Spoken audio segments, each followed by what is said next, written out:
Couple of days ago, I kind of posted a video on how I got Shaligram into my house. Again, to repeat, Shaligram basically is Krishna in the form of stone. Shaligram is found on the banks of the Gandaki River in Nepal. Shaligram is very, very fascinating. Shaligram is Krishna. You get different types of Shaligram. You get, let's say, Sudarshan Shaligram, Narsimha Shaligram, Hayagriva Shaligram, basically representing the different incarnations of Lord Krishna. There are many, many stories as to how Shaligram and how Krishna came in the form of stone, but the one that kind of is amusing and kind of I like very much is Tulsi. So Krishna kind of played a prank with Tulsi Maharani. He deceived her, and because of that deceit, she cursed him. May your body be eaten with worms. So Krishna, being the eternal fan and of a devotee, he kind of accepts that curse very gracefully, and then he decides to kind of go in on the banks of the Gandaki, and his body is now eaten by worms because there are worms in the river, and they kind of go and nibble at the stones.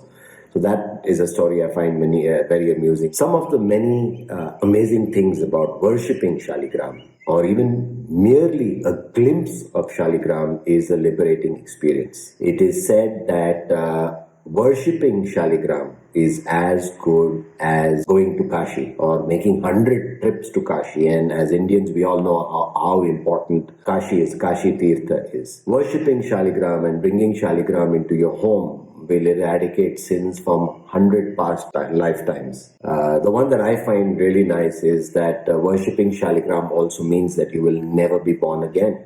This is basically effectively your last birth. So Shaligram eradicates past karma, bad kundali, bad stars. It eradicates all of that. It's a huge negating effect. And once you worship Shaligram, you get the benefit of eradicating all kinds of bad karma and all kinds of bad omens, or all kinds of bad situations that you may have faced in your life, which have a residual impact, or they have a kind of a cascading impact. Worshipping Shaligram eradicates a lot of negative karma, all your negative karma in fact.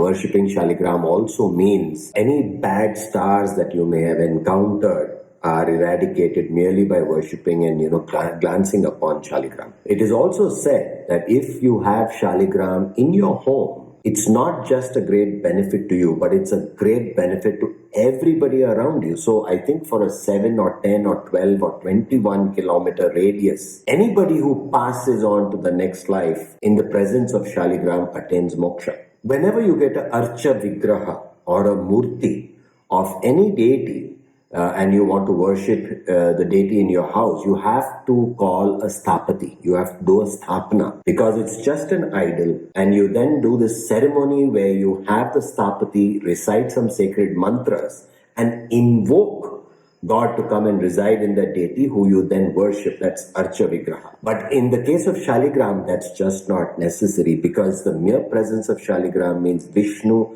himself is there in the premises. You have got to do no sthapana. You can start worshipping day one. And because it was continuously in the Gandaki river before you got him, it's already been purified. Having Shaligram in your home is equal to doing all the tirthas. It encompasses the entire universe, all of creation, all the devis, all the devatas are residing within your home. You don't need to go anywhere. You just need to worship Shaligram very, very piously, very religiously. You can worship Shaligram in a very elaborate way, or you can worship Shaligram very simply. You do a sankalp. My sankalp is that, listen, I'm busy, I live alone, I have a lot of other responsibilities and a lot of obligations. I may or may not be able to give you everything that I desire. So I do a manasik puja, which is in my mind saying that, listen, this is what I'm doing. But without fail, on a daily basis, I will offer you a glass of water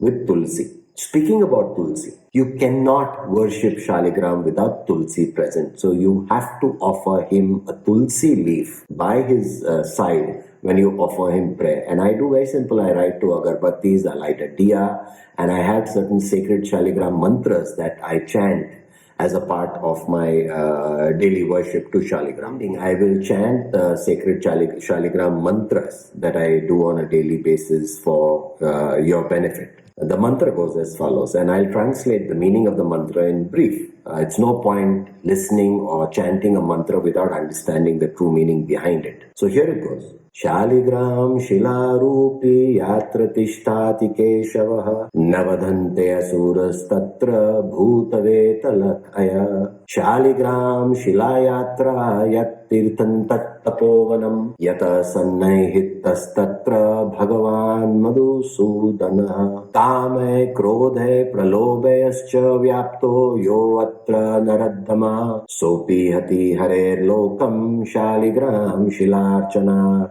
Striyo va yadi va shudra brahmana kshatriya yada pujetva shila chakra labhante shashvatam padam. That's the simple mantra to Shaligram that I say. You can say it as many times as you like. I say it quite a few times. The meaning behind it is very simple. Let's just take the first verse of the first line. Shaligram Shilarupi Yatra Tishtati Keshavah basically means that Shaligram is a tirtha. Shaligram is as good as having Madhusudan right in your home. It also talks about asuras, demons, all ill will, bad elements around you are eradicated just by having Shaligram around. Also it says Kam hai, Krodh hai, Pralobhayascha. It talks about Kam, lust, Krodh, anger, Pralobhaya, greed. It eradicates all these negative sentiments just by chanting this on a regular basis. It then talks about Striyo, Ya Shudra, Brahmana, Kshatriya, Yada. It means that people from any station of life, married, unmarried, high-born, low-born, menial, businessman, anybody can worship Shaligram. There are no restrictions whatsoever. He is Bhakta Vatsal. So these are the simple mantras that I chant, and this is a little bit more information. Shaligram is a very deep subject. There's a lot more to tell. Shaligram also is kept, if you go to any temples and you look at the huge deities in the temples, you will also find at the foot of the deity, you will find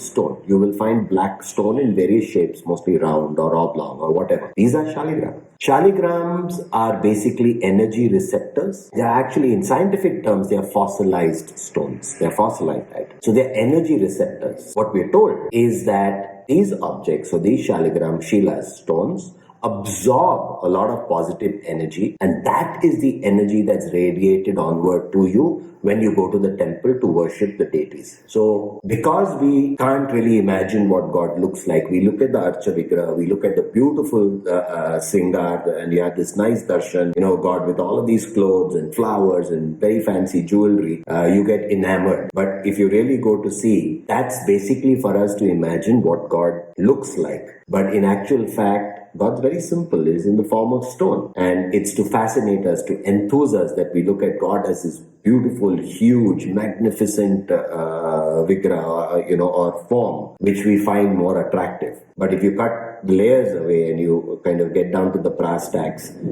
God's very, very simple. And you can worship God in pomp and splendor. You can worship God in a very simple way. I'm more of a person who kind of likes simpler worship, which is why I think Shaligram appealed to me tremendously, and I always hope for Shaligram to come home. And indeed, I was very fortunate, not for one, but for 2 Shaligrams to come home. One of the stories I did tell you how the second Shaligram came into my house. That Shaligram, Sheila, had been in my family for centuries, for generations. My aunt and uncle from my dad's side were visiting Bombay, and they saw me one day with tilak and with dhoti and angavastra doing my daily morning worship. They had not seen me for many, many years, and they suddenly saw that I was kind of worshipping akin to the fashion that they had been used to. My kaki or my aunt goes running, she sees me and she goes running and calls her husband my kaka or my uncle, and Bhai Sahab and Bhabhi both enter and they give me these blessings. A few minutes later, in fact, they come back into the room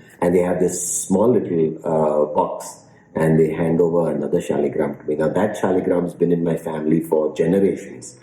And they thought that giving the Shaligram to me would ensure that, the lineage continues and it stays in the family, and there's somebody to take care of that Shaligram. So that's the story about the other. I want to get a few more Shaligrams and hopefully they'll come to me at some point in time. Thank you so much for watching. I will bring you small such stories from time to time as I have promised. Please follow Sumir the Seeker. Please follow Not Just Spirituality. This is where I put out most of my content.